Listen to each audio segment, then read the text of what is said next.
মা দুৰ্গা মা দুৰ্গা মা দুৰ্গা মা উৰি উৰি গুচি যাম দুয়ো একেলগে পূজা পূজা লাগিছে গাত সেইবাবে উৰি উৰি গুচি যাম দুয়ো একেলগে পূজা লাগিছে গাত সেইবাবে কহুৱাৰ আচল ধৰি শাৰদী ৰাণী ধৰালৈ আহিল শেৱালি ফুলৰ বতৰালৈ কহুৱাৰ আচল ধৰি শাৰদী ৰাণী ধৰালৈ আহিল শেৱালি ফুলৰ বতৰালৈ দুৰ্গা মা দুৰ্গা মা দুৰ্গা মা দুৰ্গা মা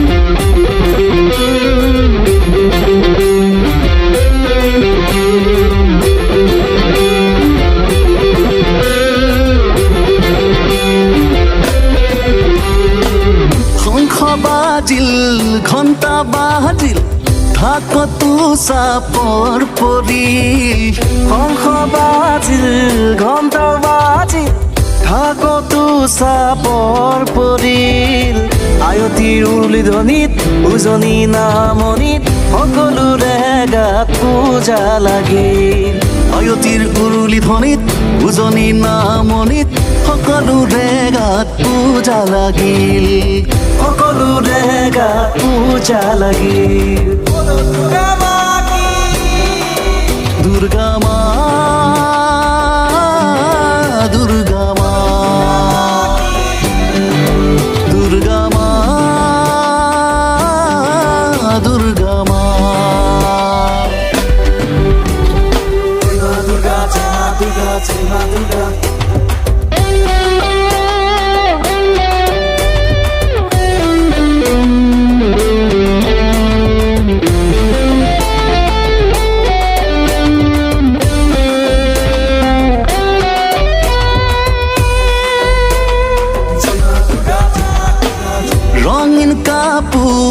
খোপা বেলুন ৰঙীন লাইট পূজা চোৱাৰ সময় ৰঙীন কাপোৰ এখোপা বেলুন গৰম গৰম জেলেপি খোৱাৰ বতৰ শুভ্ৰ শেৱালি চোৱাৰ যে সময় শুভ্ৰ শেৱালি চোৱাৰ যে সময়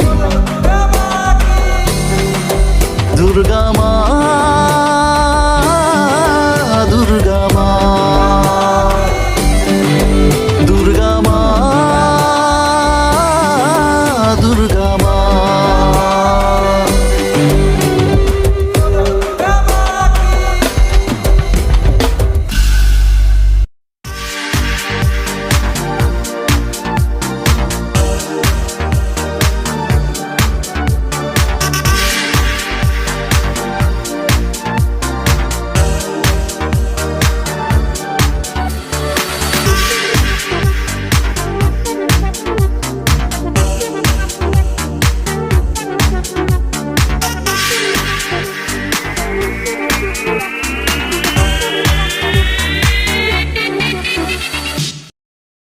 শৰতৰ নান্দনিক পৰিৱেশে আমাৰ মন মগজু আলোড়িত কৰাৰ সময়ত শাৰদীয় দুৰ্গা পূজাৰ উপলক্ষে আমাৰ সন্মানীয় ত্ৰিদীপ ফুকনদেৱে মোক এটা গান ৰচনা কৰিবলৈ আচলতে দাবীয়ে কৰিলে। মই গান খুব কম লিখিছোঁ, যিহেতু মই স্বাস্থ্য বিভাগৰ লগত জড়িত। মই স্বাস্থ্য বিভাগৰ বিভিন্ন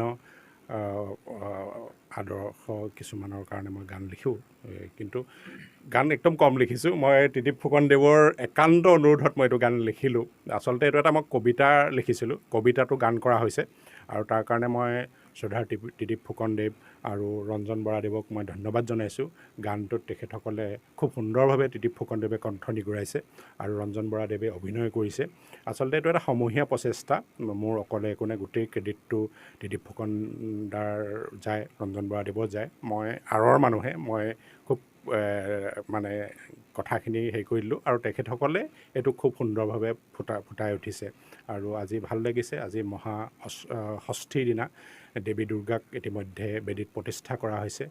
সকলোৱে গীতটো আদৰি লওক আৰু মা দুৰ্গাৰ আশীষত যাতে আমাৰ গোটেই দেশৰ সকলোৰে যাতে উন্নতি হয়, সকলোৰে ভাল হওক, এই সকলোৱে ফূৰ্তি কৰক এই দুৰ্গা পূজাত, সেইটোৱে এটা কামনা কৰি এই গীতটো প্ৰথমবাৰৰ কাৰণে এটা মোৰ কবিতা গীতলৈ ৰূপান্তৰিত হৈছে। আৰু ইয়াৰ আগতেও মোৰ এটা চুটি গল্প জীৱনৰ দৌৰ ত্ৰিদীপ ফুকনদেৱে এখন চুটি ছবি বনাইছিলে 13 মিনিটৰ, আৰু আমাৰ ৰঞ্জন বৰাদেৱে তাত অভিনয় কৰিছিলে। গতিকে আমাৰ সংযোগটো তেনেকৈ হৈ আছে। এইবাৰ কবিতাটো গানলৈ ৰূপান্তৰিত হৈছে। গতিকে এই পূজা বতৰত এই গানটো সকলোৱে শুনক, আনন্দ কৰক, তাকেই মই আহ্বান কৰিছোঁ। কল্পনা বুলি ক'বলৈ গ'লে বিশেষকৈ মই মিউজিক যিহেতু মই কৰি থাকোঁ, মই ভাবিলোঁ এইবাৰ শাৰদীয় দুৰ্গা উৎসৱ আছিলে, গতিকে মই ভাবিলোঁ সকলোকে যাতে সকলোৱে আনন্দ কৰিব পাৰে আৰু ময়ো যাতে এটা ধুনীয়া গীত ৰাইজক মই উপহাৰ দিব পাৰোঁ, গতিকে সেই কথা চিন্তা কৰিয়ে মই পংকজ দাক মই কৈছিলোঁ। আৰু মই সঁচাকৈ আচৰিত, আৰু এটা কাৰণে পংকজ দাক মই শলাগ ল'ব লাগিব, কাৰণ পংকজ দা বহুত কম সময়ৰ ভিতৰত, আপোনাৰ খুব বেছি এঘণ্টামান সময় আছিলে, সেই সময়তে পংকজ দাই ইমান এটা ধুনীয়া গীত দিলে। গতিকে পংকজ দাৰ শলাগ নল'লে চাগে মই আজি এই যিটো ধুনীয়া গীত এটা মই হ'ল, গতিকে সেইটো চাগে পংকজ দাৰ শলাগ নল'লে সাৰ্থক নহ'ব মই কোৱাৰ। গতিকে গীতটো চেষ্টাহে কৰিছিলোঁ আমি কৰিবলৈ, কিন্তু গোটেই তাৰ সাৰ মৰ্মৰ পৰা ধৰি পংকজ দাই যিখিনি অৱদান দিলে, গতিকে আমি নথৈ মই আনন্দিত।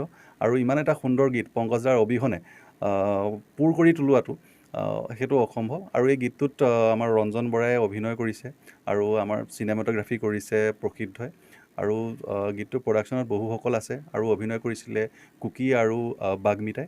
গতিকে সকলো ৰাইজে, সকলো নতুন কিবা ভুল ভ্ৰান্তি হৈ যাব পাৰে, গতিকে সকলো ৰাইজে গীতটো যাতে আঁকোৱালি লয়, সকলোকে দুৰ্গা পূজাত যাতে, আৰু সকলোকে, গতিকে এই ৰঙীন বতৰত সকলোকে দুৰ্গা পূজাৰ শুভেচ্ছাও জ্ঞাপন কৰিছোঁ এই মাধ্যমেৰে। ধন্যবাদ। হয়, হৈ গ'ল। নমস্কাৰ। সমূহ অসমবাসী ৰাইজলৈ আমি শাৰদীয় দুৰ্গা পূজাৰ শুভকামনা যাচিছোঁ। মা দুৰ্গাই সকলোৰে মনৰ পৰা, এই সমাজৰ পৰা অসূয়া অশান্তিবোৰ দূৰ কৰি সকলোৰে শান্তি ঘূৰাই প্ৰতিষ্ঠা কৰক।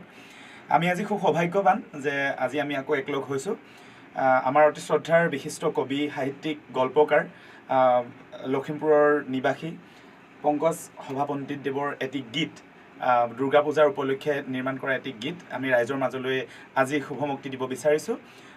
গীতটি তেখেতে খুব সুন্দৰকৈ লিখি উলিয়াইছে আৰু ইয়াত কণ্ঠ নিগৰাইছে ত্ৰিদীপ ফুকন আৰু গুলচন হাজৰিকাই। গতিকে আজিৰ এই সুন্দৰ অনুষ্ঠানটিত আমি পংকজ দাক লগ পাই আমি খুব সৌভাগ্যৱান। আমি এই চেগতে তেখেতক আমি এখনি ফুলাম গামোচাৰে আদৰণি জনাব বিচাৰিছোঁ। তেখেতক ইয়াত ফুলাম গামোচাৰে আদৰণি জনাইছে প্ৰকৃত কৃষ্ণ গগৈয়ে।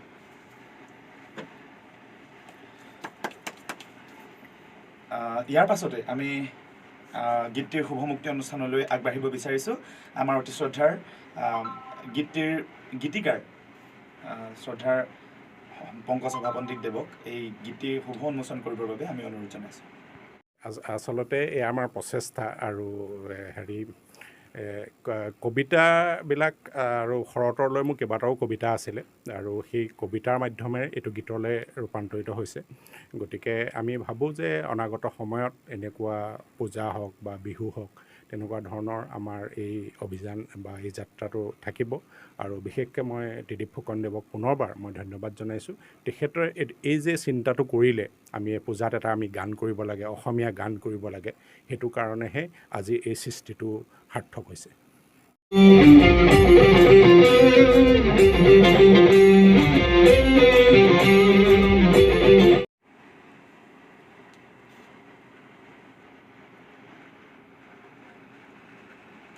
আচলতে পংকজ দা ত্ৰিদীপটো আগৰ পৰাই চিনি পাওঁ, কিন্তু পংকজ দাৰ লগত এখন চুটি ছবিৰ লগত জড়িত হৈ মই চিনাকি হ'লোঁ আৰু তেখেতৰ ব্যক্তিত্বই সঁচাকৈ অতি আকৰ্ষণীয় আৰু ইমান সুন্দৰ সুন্দৰ লেখা কিছুমান আমি পাই থাকোঁ, গতিকে তেখেতক আমি শ্ৰদ্ধা নিবেদন কৰিছোঁ। আৰু তৎক্ষণাতে আচলতে মই বেলেগ এটা শ্বুটিঙত আছিলোঁ, ত্ৰিদীপে ফোন কৰি ক'লে গীত এটা আছে পংকজ দাৰ, গতিকে অভিনয় কৰিব লাগে। আহিলোঁ, গীতটো শুনিলোঁ, তেতিয়াই মোৰ নাচো নাচো লাগিছিলে, কিন্তু সেইকাৰণে ধন্যবাদ জনাইছোঁ ত্ৰিদীপ ফুকন ফৰ কাষ্টিং মি, আৰু লগতে গোটেই টিমটোলৈ আমি ধন্যবাদ জনাইছোঁ, পংকজ দাক ধন্যবাদ জনাইছোঁ ইমান সুন্দৰ এটি গীত আমাক উপহাৰ দিয়াৰ বাবে। ৰাইজে আঁকোৱালি লওক, আমি এয়া নতুন প্ৰচেষ্টা, আমিও আগবাঢ়িব বিচাৰিছোঁ। সকলো ৰাইজে মৰম দিয়ক, আমি নিশ্চয় ভাল ভাল কাম কৰি যাবলৈ চেষ্টা কৰিম আৰু সকলোৰে মনবোৰ ৰঙীন হৈ উঠক এই পূজাৰ বতৰত, তাকে কামনা কৰিছোঁ আৰু গীতটো সকলোৱে আঁকোৱালি লওক।